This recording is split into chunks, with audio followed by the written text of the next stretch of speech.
if there's something that's interesting or you have a question, by all means, just stop me in the middle of the presentation and I'll just continue to go through. I gave a quick background earlier, so I won't go through that anymore. Just quick objectives that we'll just kind of discuss, and I'll quickly just kind of go through these. We'll discuss how we actually make our simulations, just a little bit more impactful, and discuss what our actual program's simulation structure is. We'll discuss how we actually measure our program's results, and then some things that we're working on as well.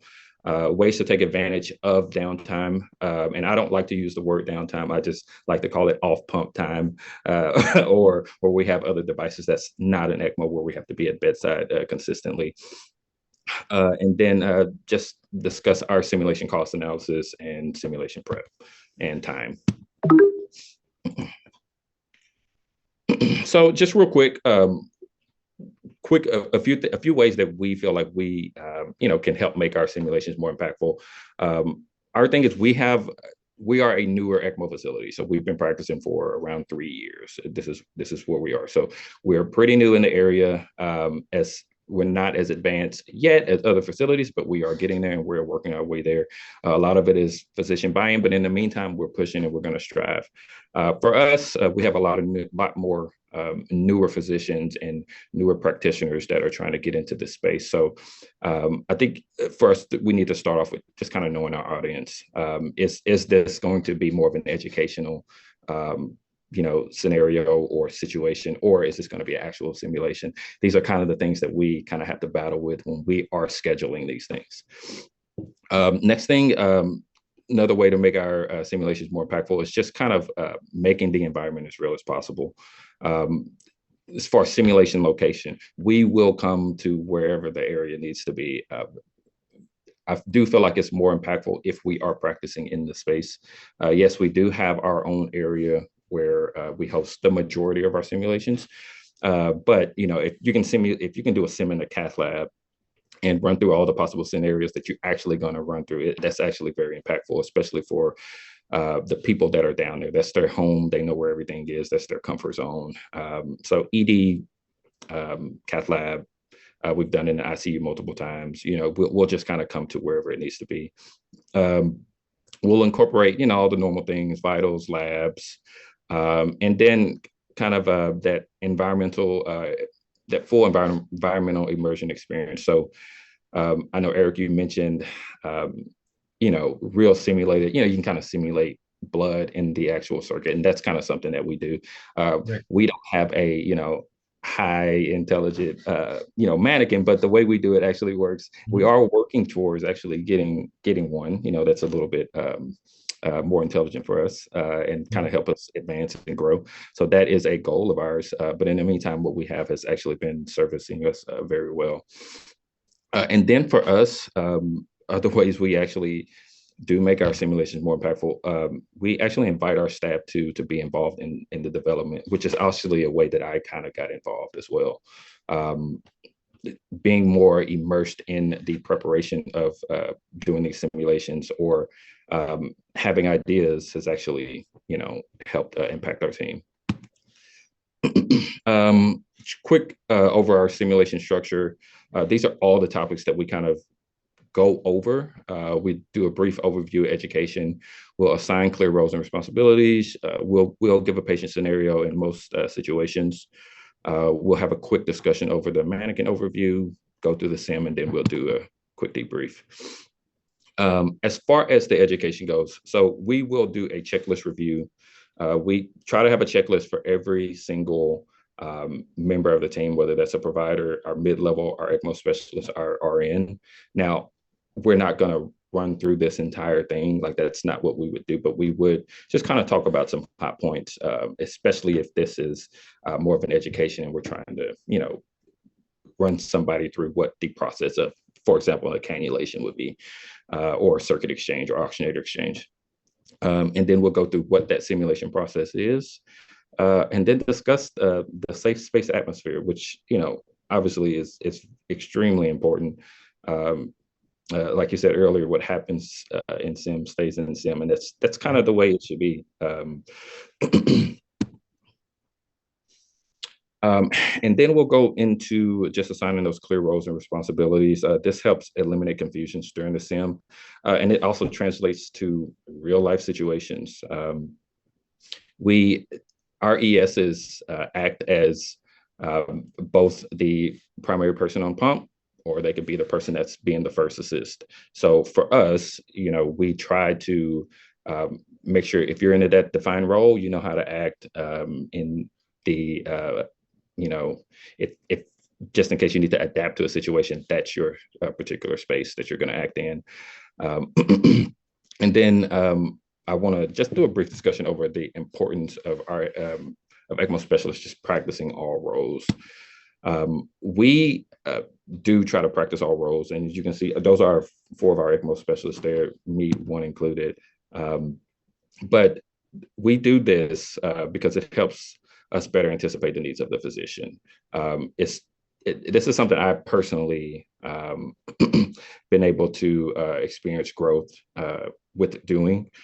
Before I was actually practicing cannulations, it's kind of hard to go through that process of what's coming next during a cannulation. So we do try to put our teammates through this just to kind of help, it kind of helps push us along. And then what we'll do is we'll run through a patient scenario. So we try to use real experience for the most part. It's what we will try to do. This does a few things for us. It helps us review cases of previous patients. We look to see what could have been done better, what we did well, did we miss anything? And then also it's particularly when we're going through the inclusion exclusion criteria, we use this to evaluate our candidates for ECMO. We use our actual inclusion exclusion criteria, which helps create familiarity. It helps us create time and dialogue as well. We've had many cannulations or many calls that we've had to quickly make decisions on, but in the simulation environment, we're able to actually focus on, and slow down and kind of go through is this going to be the right patient? That way, when these situations come up in real time, we can a little bit more, a little bit quicker, just kind of help make better decisions for ourselves. And I feel like we've done a pretty good job of actually sticking to our criteria. Yeah, you have a few outliers every now and then, but we've actually done a really good job of sticking to our criteria. Our cutoff for non-ECPR is 75, and we're still working on what that is. But we had a 78-year-old that we put on VA ECMO for cardiac arrest in the cath lab. That guy survived, got put on Impella and ECMO, and he survived. So, you just have your outliers, and you just kind of weigh the determinant factors that you get. During this time, we also discuss whatever that cannulation strategy is going to be. So if we decide whether we're doing VA or VV, we'll discuss that then. A lot of our scenarios are not only cannulations, we do a lot of, on pump scenarios, whether that's a circuit exchange, oxygenator exchange. We try to, again, put our team into real situations. If you look at the right side of that right picture, there's two of our ESs. One is Jen, the other Shelby, but Jen has a smile on her face, but she didn't have a smile on her face later on, because we kind of ran into doing other things in a transport simulation that can happen, right? So whether, it's a crack connector or a accidental decannulation. So we work towards kind of putting ourselves in these positions. That way we can kind of get comfortable with being uncomfortable. In continuing with our simulation structure, we kind of go over our mannequin overview. And now, again, Eric, this is not a, high-priced, highly intelligent mannequin. This is something that my manager actually built, which she did a great job. So, we kind of go through the mannequin function. What we have the ability to do, what we don't have the ability to do. We can see vessels on our ultrasound with this mannequin. We can get actual bleed back once we get access. All of those things we still have the ability to do. Cannula size is going to be a limiting factor to us. For us, we typically use a 25 French drainage primarily. But for example, on this mannequin, we'll have to use a 23, and that's just something that we adapt for. And that's just something that during this process, we actually go over what we can do and what we can't do. Here's just other little, I just kind of put the pieces spread out just for presentation purposes so that you can actually kind of see what all is entailed. We have our bag, we have our tubes, and then we can connect to our molds, those 2 molds that we have there. We usually use 3 molds, both 2 bifims and then 1 IJ.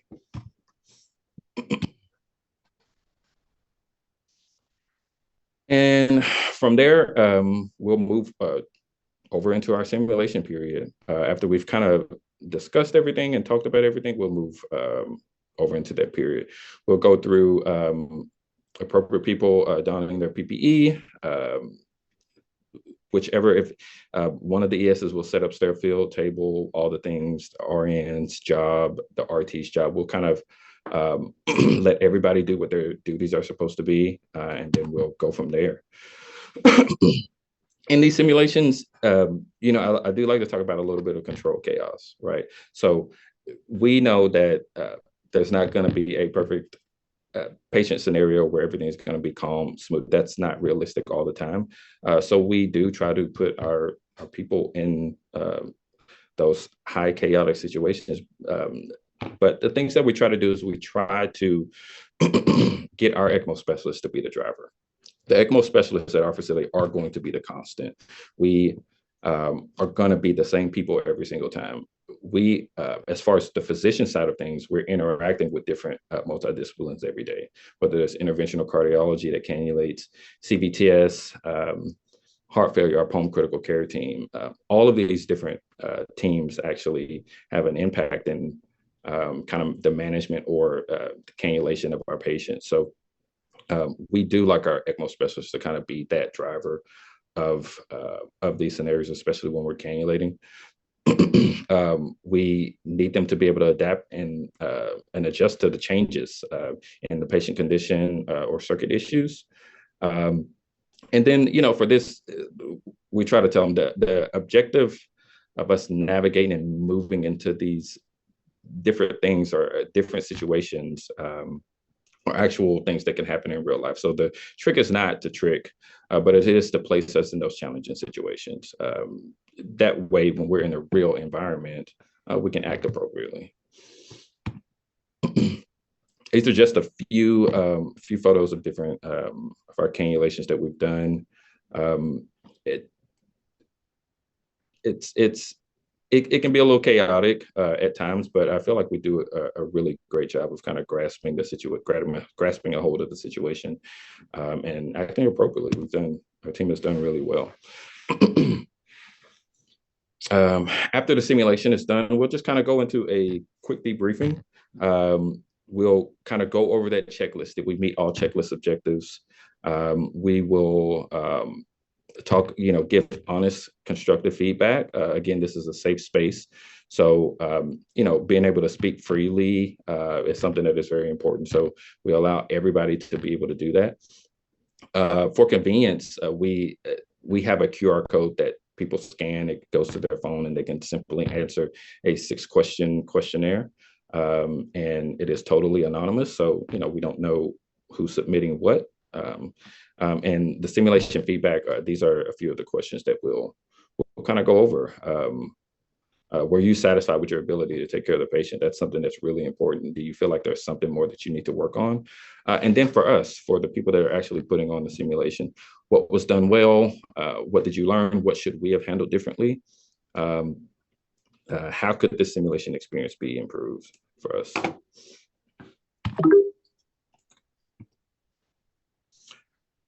And from that tool and that questionnaire, we kind of go into How can we measure that we are actually progressing, that we're actually moving forward, that we're actually getting better, we're becoming more competent. Um, we A few things that our team specifically does is we actually do, and we did this past year, and I feel like it's going to be something that we're going to do in the future, is do simulation-based annual competency evaluations. So in the past, what we would do is, just stick to one thing and do a competency over that. But what we found this past year, throwing those different skills in there actually helps put them in a um, better environment. It's kind of helps give a little bit more situational independence. They are working by themselves. It's nobody there with them. How are you in that moment actually able to adjust and act accordingly? We will also, again, we talked about the debriefing and the post-sim evaluation. Doing this just kind of helps give the team a voice, and it allows us to adapt the education and adapt the simulation to what the actual needs are.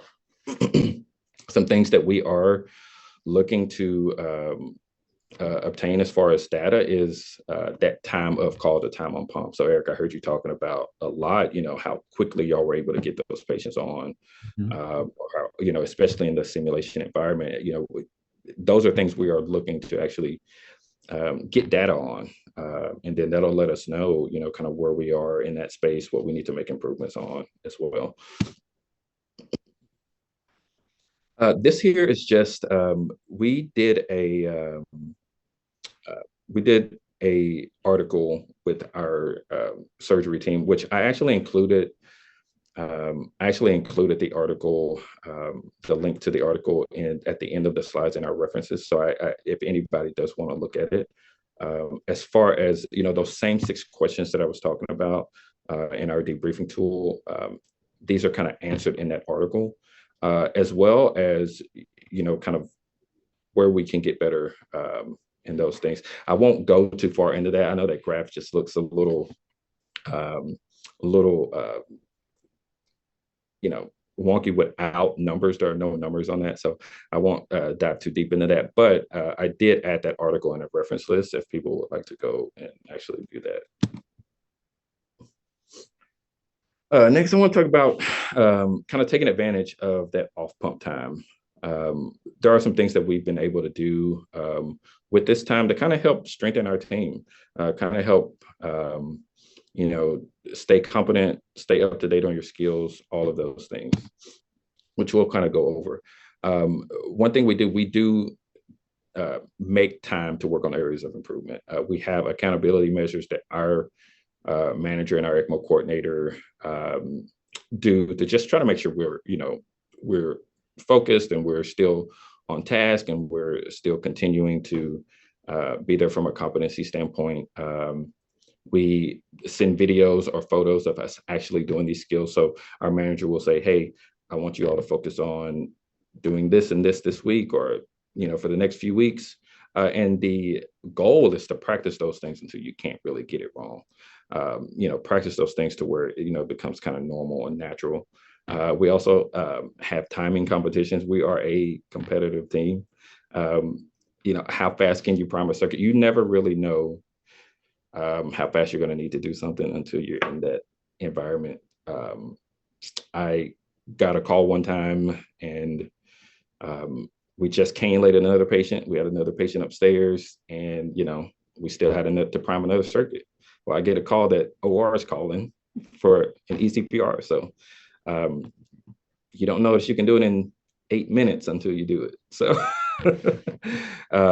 and then other things that we do to take advantage of this off pump time is we do review our ECMO cases. We do hand out patients for our team to look at, and then someone is to present those cases at a staff meeting. And that kind of helps us stay engaged with, taking advantage of that time. And then for us, we create new ways to obtain information. We create new ways to educate ourselves and just to strengthen the team. Those posters, those videos.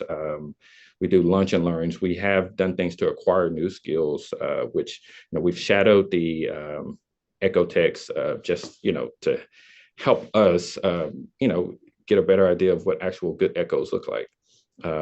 Actually get an idea of for us to put the probe on the chest and actually get good views, as well as a few other acquired skills that we've done. This is an example of our ECMO posters that we have done. Again, this is just an educational tool that we present prior to our simulation. So this is just something for the physicians to look at, to see as far as where these cannulas should be placed, especially these newer physicians. The video production of our ECMO competencies has also been a great tool, and it's something that we're working on. I will say when I first started this, and especially ECMO, and I was trying to learn more about it, I would try to look up videos on YouTube and try to find education, something to educate and strengthen my knowledge, and it's kind of hard to find. So what we thought was we just do it ourselves for our team. And I'll play this, but I'll kind of talk a little bit at the same time. The following video is part of a tutorial for cannulation and initiation.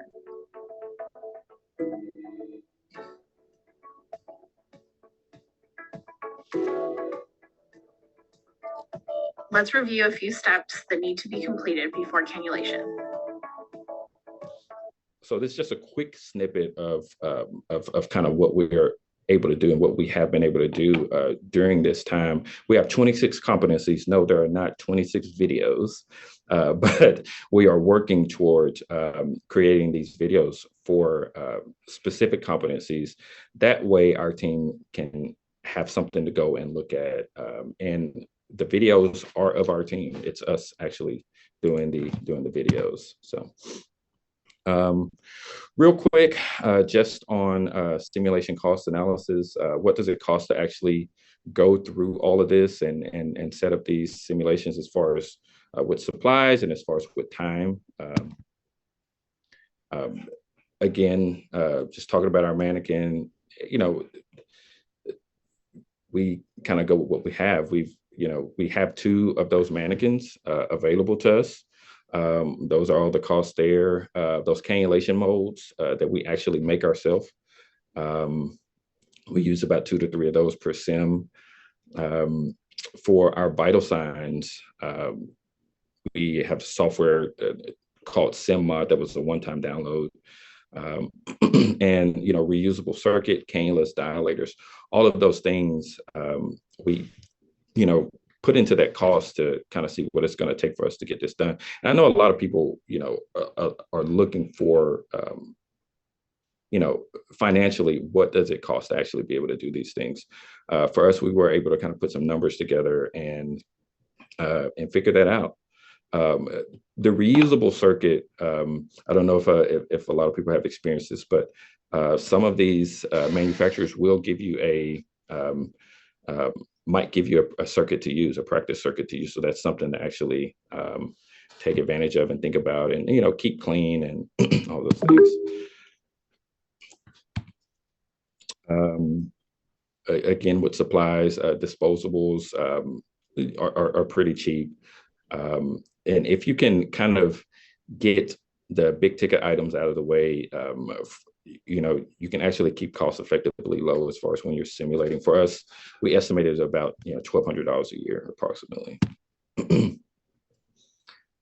Total time for us to set up our simulations, mannequin prep takes about 30 to 45 minutes. Circuit prime and prep takes about 15 minutes. Just gathering supplies, all supplies, including our educational pieces that we're going to present, or kind of go over roughly about 45 minutes. Simulation takes about an hour, and then the debrief and the cleanup time probably takes about another hour. So a total time of about 3.5 hours. Now, that's just for us that's actually putting on the simulation. For people that are involved and that are coming in to do the sim, about an hour and a half as far as total simulation time. Just real quick, I give a special thanks to my team. All of the things that we've been able to do has solely been because of them. It's been a great team environment to work for.